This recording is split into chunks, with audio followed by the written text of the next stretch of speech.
문재인 씨하고 더불어민주당 집단이 항일투쟁을 하고 있습니다. 우리 국민 가운데 문재인 씨 등을 지지하는 사람들은 이런 이야기를 합니다. 한국과 일본이 싸우면 한국을 편들어야 한다. 물론 그렇죠. 이것은 문재인 씨 등을 지지하는 사람이든 그렇지 않든 상관없이 맞는 말이다. 이렇게 생각을 할 겁니다.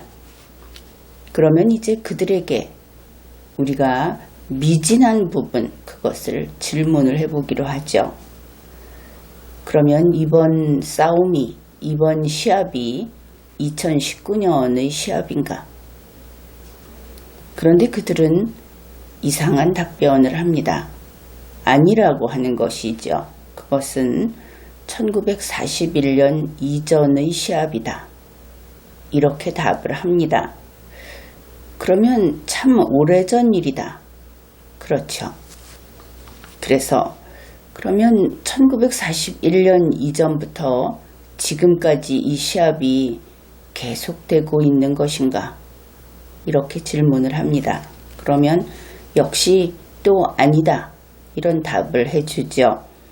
그것은 2018년 10월에 한국이 먼저 시작한 그런 시합이다. 이렇게 되면 우리가 도무지 이해할 수 없게 되는 겁니다. 그러면 2018년 10월에 한국이 먼저 시작했는데, 그런데 그 시합은 1941년 이전의 시합, 그때부터 싸우던 것을 계속 싸우는 것이라는 뜻인가? 그러면 그렇다. 이런 답을 합니다. 그래서 우리는 이제 이해하는 것을 포기하는 것이죠. 모르겠다. 아무튼 너희들끼리 잘 싸워라. 그리고 한국 이겨라. 우리도 한국인이니까 이렇게 되는 겁니다. 현재 이 싸움은 문재인 씨하고 더불어민주당 집단이 하고 있습니다. 이들을 그냥 간단히 문재인 씨라고 줄여서 말을 하겠습니다. 이번에는 문재인 씨라는 것이 이러한 한일전을 하는 그 주체라고 이해를 하면 되겠습니다. 그런데 이번에 문재인 씨가 이 한일전에서 승리하기 위한 필살기를 공개했다고 합니다. 그것은 다름 아닌 D램을 일본에 금수 조치하겠다 하는 것이죠. 그러니까 문재인 씨의 필살기는 D램을 일본에 안 팔아요 하는 것이다. 그것을 알 수 있습니다. 이제 그것이 어떻게 밝혀졌는가 하는 것을 살펴보기로 하죠. 문재인 씨가 2019년 8월 12일 오전에 김현종 국가안보실 2차장을 방송에 내보냈습니다. 그는 2009년부터 2011년까지 삼성전자 해외 법무사장이었습니다. 지금은 국가안보실 2차장이죠. 그러면서 그가 일본에 대한 이 D램 보복카드를 공개한 겁니다. 그래서 문재인 씨 편에 있는 국민 대중은 이제 큰 소리를 쳤습니다. 일본은 이제 큰일이 난 거야. 일본 산업은 망하겠지. 그리고 같은 날, 그러니까 8월 12일 오후에 문재인 씨는 일본을 우리 한국의 화이트리스트에서 배제해버렸습니다. 물론 그것은 당장 시행되는 것은 아니죠. 이날 한 것은 전략물자 수출입 고시 개정안을 발표한 겁니다. 이제 시행만 남았다. 이렇게 보면 되겠습니다. 그러니 오전에는 D램 보복카드를 공개하고 곧이어 오후에는 일본을 화이트리스트에서 배제한 겁니다. 일본은 연타를 맞은 셈이다. 그것을 알 수 있죠. 그러니 이 문재인 씨 측에서는 일본이 패닉 상태에 빠질 것이다. 이렇게 기대를 했을 것이다. 그렇겠죠. 그런데 다음 날인 8월 13일 문재인 씨는 자신의 청와대 대변인을 내세워서 새로운 이야기를 합니다. 우리는 필살기를 쓰겠다고 안 했다.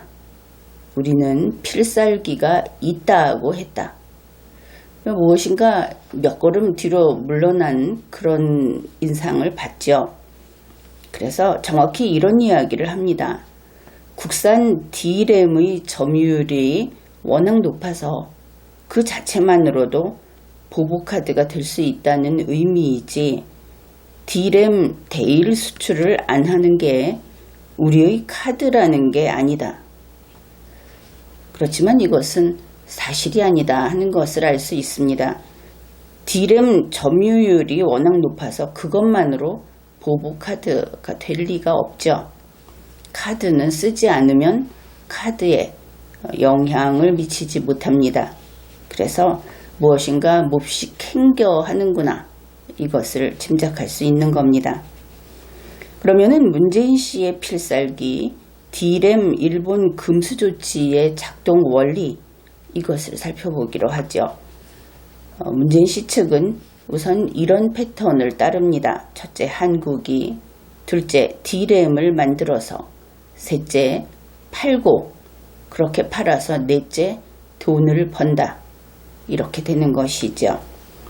김현중 씨가 한 이야기도 그렇습니다. 한국의 D램은 세계 시장의 점유율이 72.4%이다. 우리가 2개월 동안 공급을 안 하면 세계에서 2억 3천만 대의 스마트폰 생산이 차질이 생긴다. 그런가 하면 여권의 핵심 관계자는 그러면 일본에 이것을 어떻게 할 것인가? 물론 이 여권의 핵심 관계자는 보복 조치를 한다는 것을 강력하게 피력을 했고, 그 방식으로 캐치얼, 그러니까 상황허가라고 하는 것을 쓰겠다, 이렇게 밝혔다고 보도를 했습니다. 그러니까 한국이 D램을 만들어서 파는데 일본에는 안 판다 하는 것이죠. 그러면 일본에 안 팔지만 한국은 돈을 번다. 계속 팔 테니까 다른 곳에, 그리고 일본만 망한다. 이런 그 구조와 작동 원리를 가지고 있는 겁니다.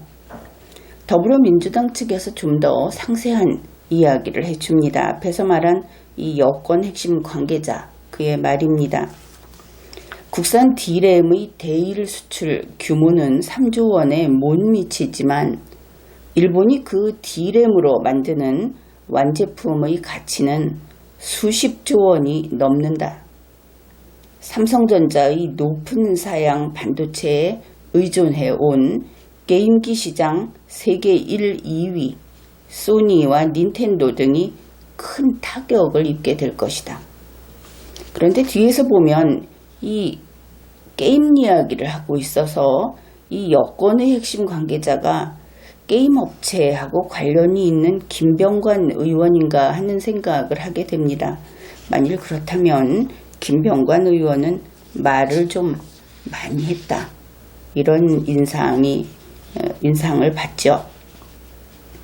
더불어민주당 소속 김병관 의원이 한 이야기도 또 소개를 하겠습니다. 그는 게임 업체인 웹젠의 이사회 의장 출신이라고 합니다. 서버용 D램이나 그래픽용 D램에서는 각각 삼성전자와 SK하이닉스가 경쟁업체보다 질적 우위를 점하고 있다. 수출 규제 대상에 이것이 포함된다면 일본 업체들도 영향을 받을 수밖에 없다. 일본이 무역전쟁을 일으킨 이유나 방식이 비상식적인 상황에서 우리도 비슷한 수준의 주장과 경고성 조치를 취하는 것이 일본의 공세를 방어하는 도움이 될 수 있다. 그래서 이런 것들을 보면서 우리가 그 양향자 씨도 알고 있죠. 그래서 문재인 씨에게는 삼성전자 해외 법무사장 출신인 김현종 제2차장이 있고, 또 더불어민주당에는 삼성 출신인 양향자, 현재 일본 경제침략 대책 특위위원이 있고 또 지금 살펴본 게임업체 출신의 김병관 의원 등이 있다. 이렇게 아주 삼성이라든지 이 관련 업체 전문가들이 앞에 나서서 활약하고 있다. 그것을 알 수 있습니다. 김현종, 김병관이 두 사람은 일본이 큰 타격을 입게 될 것이다. 그렇게 한 것을 알 수 있죠. 그러면은 정말 그런가 분석을 해보기로 합시다. 우선 한국이 D램을 팔아서 돈을 번다. 이것은 앞에 살펴본 그런 전제입니다. 그러면은 어떻게 만드는가? 일본에서 불화수소 등 소재를 사와서 D램을 만들어서 판매하는 것이죠. 그러면은 문재인 씨 측에서 하는 이야기는 이겁니다. 일본에서 불화수소를 사와서 D램을 만들어서 그것을 팔아서 우리 한국이 돈을 번다. 이 각 단계를 잘 기억을 하고 그것을 따라가야 하는 겁니다. 그런데 여기에 이제 다른 요소가 들어가죠. 다만 그렇게 하면서 일본에는 안 팔겠다. 그렇게 안 팔면 어떤 것을 기대하는가? 일본을 망하게 하겠다. 이것을 현재 새로운 먹거리 이렇게 표현을 하는데 산업에 있어서 결국 일본을 굶게 하겠다. 어쩌면 굶어 죽게 하겠다. 이런 것입니다. 그러면 일본이 이러겠죠. 아, 그렇습니까? 그리고 일본은 불화수소 등 이 소재를 한국에 지금까지보다 더욱 안 팔겠죠. 지금까지는 안 판다는 것이 결코 아닙니다. 계속 이렇게 강조를 했죠. 그런데 한국이 이렇게 나오면 안 팔 명분이 생기게 됩니다. 그러니 일본에서 불화수소를 사와서 D램을 만들어 팔아서 돈을 번다 한 과정에서 제일 첫머리 일본에서 불화수소를 사와서 라는 부분이 그냥 날아가 버립니다. 안 되는 것이죠. 그러면 어떻게 됩니까? 못 만드는 겁니다. D램 못 만드니까 못 팔겠죠. D램을 만들어야 팔 것 아니겠습니까? D램이 꿈도 아니고 물건인데 만들어야 하지 않겠습니까? 그런데 못 만듭니다. 그러면 어쩔 것인가? 이것을 문재인 씨에게 물어야 하겠죠. 그러니 문재인 씨의 필살기라는 것은 필살기도 아니고 그저 필살기의 망상이다. 그렇게 볼 수 있을 것이고 청와대 대변인이 이 필살기를 쓰겠다는 것이 아니다. 이렇게 말을 했으니까 그것을 말 그대로 보면 안 쓴다 이런 뜻인데 안 쓰는 것이 아니죠. 쓸 수 없어서 못 쓰는 겁니다. 그 다음에 보여주기만 하겠다고 했는데 그것이 아니죠. 필살기 자체가 없는 것이다 하는 겁니다.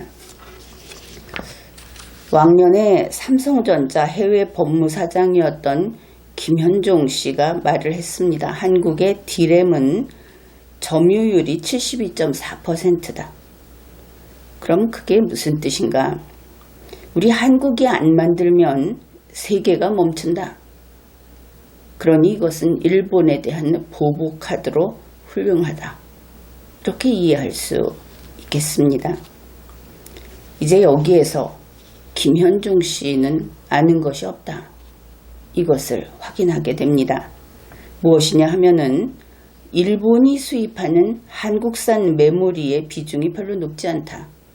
우리가 수출하는데 한 8%에서 9% 수준이다 하는 겁니다. 그러면 우리가 일본에서 수입하는 불화수소 등이 얼마였습니까? 80, 90%대였던 것을 기억하죠. 비교가 되지 않습니다. 양이 아닌 것이죠. 그 다음에 또 하나 치명적인 이들이 도대체 무슨 소리를 하는가 하고 여러분이 놀랄 또 하나는 무엇이냐면은 일본은 한국산 D램을 수입하지 못할 경우에 아무 문제가 없다 하는 겁니다. 대체제가 확보되어 있다 하는 겁니다. 할 수 있다가 아니고 확보되어 있다. 이것도 다 보도된 내용입니다. 그러니 왕년의 삼성전자의 김현종, 게임업체 출신, 물론 기술 분야는 아니겠지만 김병관 의원, 이들 아무것도 모른다. 다 틀렸다. 그것을 알 수 있습니다. 삼성전자가 이런 사람을 쓴 것인가? 삼성은 속을 들어가 보면 실은 한국인 인력 부문은 삼류였나? 이런 생각도 하게 되고, 아니면 이분들이 국민에게 완전히 거짓말을 한 것인가? 지금 정부에서 국민에게 무슨 이야기를 하는 그런 공직자들은 모조리 거짓말하기로 약속을 한 것인가? 이것은 사실일 수도 있습니다. 우리는 이렇게 의문을 갖게 되는 것이죠. 그러니 애당초 일본에 타격을 못 주는 그런 D램 금수 조치였다 하는 것을 알 수 있습니다. 설령 우리가 그 D램을 일본이 아닌 다른 곳에서 똑같은 품질의 그 소재를 가져와서 만들 수 있다고 하더라도 일본에 타격을 줄 수 없는 그런 공격 방법인데 그것을 필살기로 내세웠다. 이런 것이죠. 한국의 D램은 각 기업별 그 매출 비중을 우선 보게 되면 삼성이 자체 내에서 50%, SK 하이닉스가 80% 그렇다고 하고, 앞에서 봤듯이 세계 시장 점유율은 우리 한국이 72.4%, 대단히 비중이 크죠. 그런데 이렇게 되면 예전에 한번 그 독과점의 문제를 이야기했었는데 이것은 항상 견제 대상이 됩니다. 그런 국가는 이제 눈을 세계로 돌려보기로 합시다. 일본만 보고 효과 없었네. 이것으로 끝나지 않는다 하는 것이지요. 더 큰 문제가 이번에 일어나 버렸습니다. 미국과 중국이 이제 이러는 것이죠. 한국이 D램을 무기화한다고 선언했다. 그들은 그렇게 인식을 할 겁니다. 김현종 씨가 한 이야기가 이런 겁니다. 우리는 이 D램을 10나노를 만들고 있는데 기술의 문제겠죠. 곧 7나노로 갑니다. 미국이나 중국, 우리 경쟁사들은 20 내지 30나노입니다. D램 공급이 2개월 정지되면 전 세계에서 2억 3천만 대의 스마트폰을 만드는 데 차질이 생깁니다. 우리도 그런 카드가 옵션이 있습니다. 이 말을 일본만 듣고 있지 않았다 하는 것이죠. 결국 쓸데없이 전 세계의 모든 고객에게 한국이 D램 금수 조치 옵션이 있다. 이렇게 알린 것이다. 그것을 알 수 있습니다. 그러니 한국 기업들은 이제 직접 미국과 중국의 견제를 받게 되겠죠. 미국과 중국은 D램 무기화 가능성을 밝힌 한국을 이제 이탈할 겁니다. 대책을 마련하는 것이죠. 여기에 의존하지 않는 것이 선두 그룹들의 특징입니다. 무대책으로 있는 것은 문씨나 한 짓이죠. 그 다음에 일본도 역시 소재를 주지 않으려고 할 겁니다. 거기에 한국은 이제 악에 바쳐서 끝까지 가보자 이러는 것이죠. 그래서 WTO가 있다. 이렇게 소리를 지르고 있는데 WTO 물 건너갔다고 봐야 하겠죠. 왜냐하면 일본을 우리가 먼저 제소하겠다고 했는데 이번에 한국도 똑같이 화이트리스트에서 일본을 배제했습니다. 따지고 보면 똑같은 피고인 신분이 된 것이고, 그래서 이제 승산은 없다. 우리는 선량한 피해자가 아니고 가해자의 신분도 겸하고 있다. 이것입니다. 그래서 문재인 씨, 이것은 그룹을 말한다고 했습니다. 그 좌파 집단이라고 하기는 좀 불명확하고 여러분이 알아서 이해를 하십시오. 이 문재인 씨의 항일투쟁, 그것이 그만 세계대전을 일으킨 결과가 되고 말았습니다. 그런데 안타깝게도 이 세계대전은 승산이 제로입니다. 지금까지 리걸마인드 연구소였습니다.